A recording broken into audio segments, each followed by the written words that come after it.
To use the Smart Select feature to translate a word or sentence on Samsung Galaxy S24 Ultra, go to the screen where it displays the word or sentence you like to translate.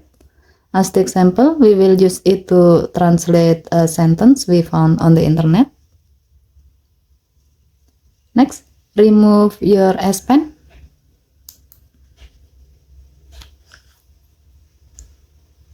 On the Air command, tap Smart Select.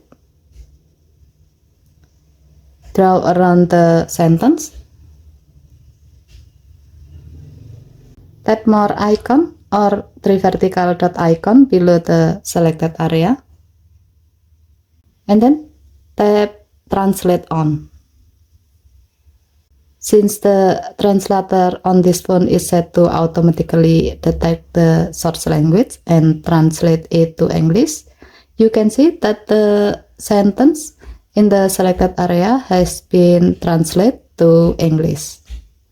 To view the sentence back to its original language, tap more icon or 3 vertical dot icon below the selected area, and then tap Translate off.